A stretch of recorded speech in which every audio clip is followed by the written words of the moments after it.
Jai Gurudev student, class 8th. So today's our chapter is civics, chapter number 9. Chapter name is law and order, law and social justice.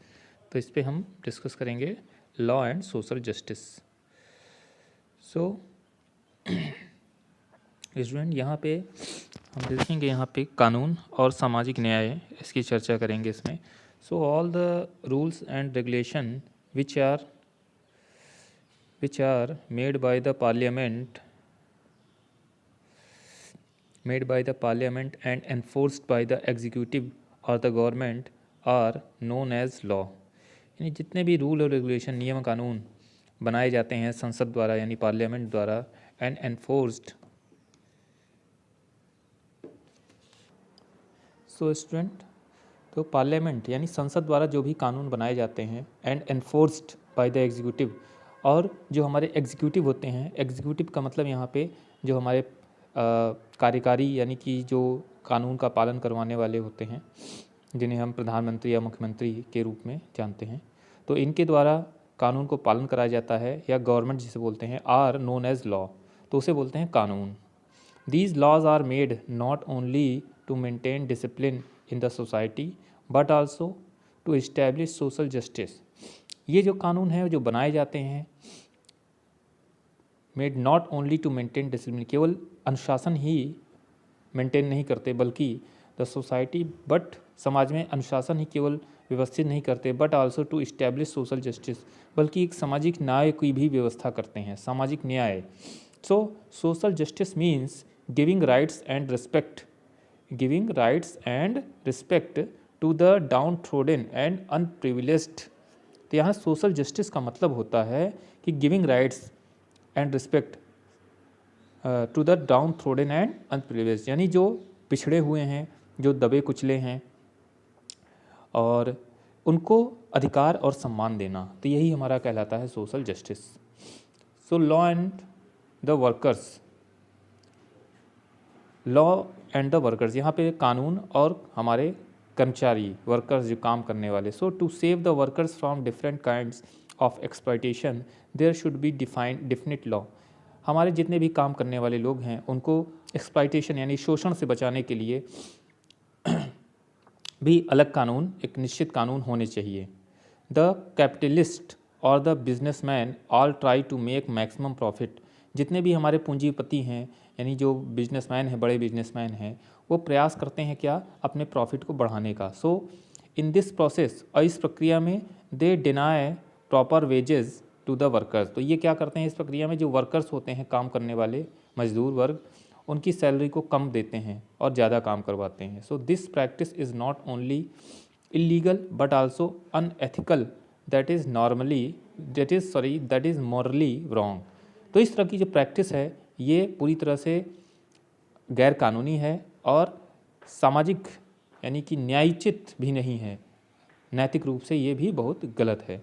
So how ever, इसके बावजूद भी the government has passed a law on minimum wages, और इसको देखते हुए government ने एक minimum wages का कानून पास किया, न्यूनतम मजदूरी, to save the workers from exploitation, जिससे हम वर्कर्स को एक्सप्लॉयटेशन से बचा सकें, यानी जो हमारे वर्कर्स हैं उनको हम जो है उनके शोषण से बचा सकें. सो मिनिमम वेजेस यानी कोई भी व्यक्ति काम करेगा तो उसे एक इतनी निश्चित न्यूनतम मजदूरी मिलनी ही चाहिए. अगर उससे कम दे रहा है कोई बिजनेसमैन या कोई भी फैक्ट्री या कोई कंपनी, तो उसके अगेंस्ट कार्रवाई की जाएगी. So simply making law is not enough, it is the duty of the government to see that the laws are properly enforced. केवल कानून बनाना ही महत्वपूर्ण नहीं होता बल्कि ये भी देखना कि कानून का सही ढंग से पालन किया जा रहा है या नहीं. Proper implementation become even more important when they are laws that protect the poor from powerful.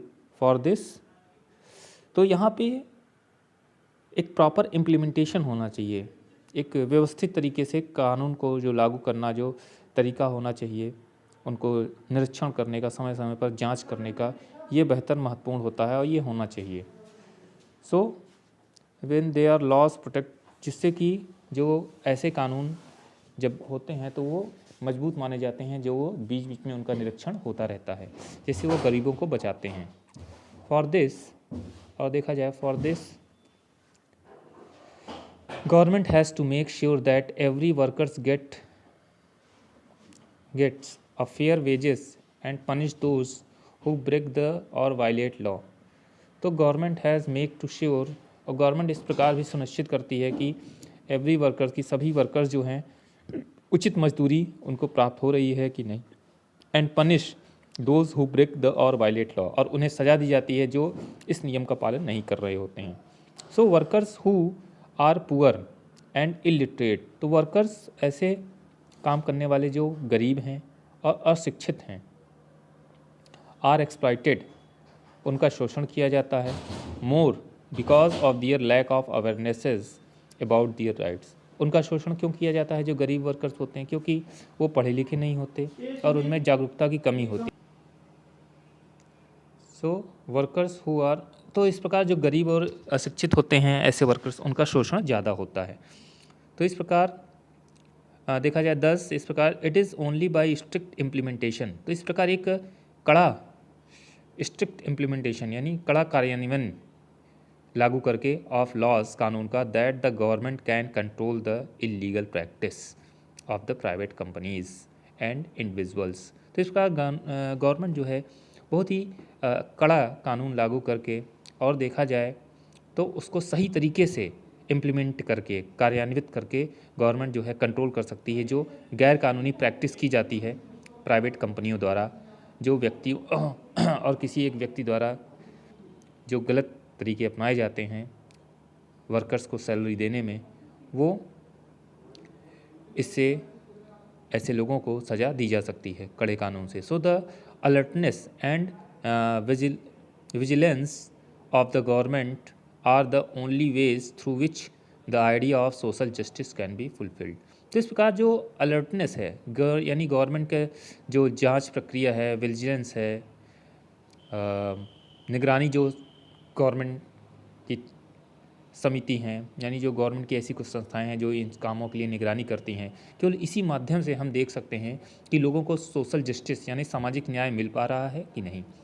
इसके अलावा ऐसा कोई और तरीका नहीं है। Most laws are based on the fundamental rights guaranteed by our constitution. बहुत से ऐसे कानून हैं जो कि हमारे फंडामेंटल राइट्स यानी मूलभूत अधिकारों द्वारा गारंटीड दिए गए हैं हमारे संविधान में।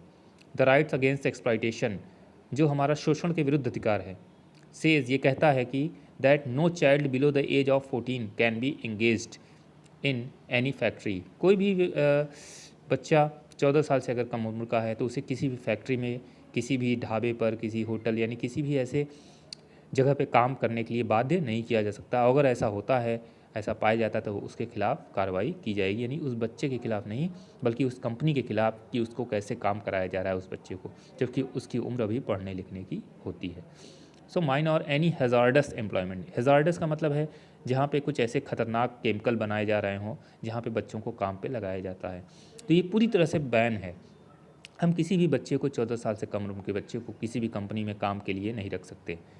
तो अगर ऐसा होता है तो उस कंपनी के अगेंस्ट कार्रवाई की जाएगी। तो ये तभी संभव है जब हम गवर्नमेंट के जो अधिकारी हैं समय समय पर निरीक्षण करते रहेंगे कंपनी का। तो बच्चों आज के लिए इतना ही, बाकी की क्लास नेक्स्ट टर्न पे। जय गुरुदेव।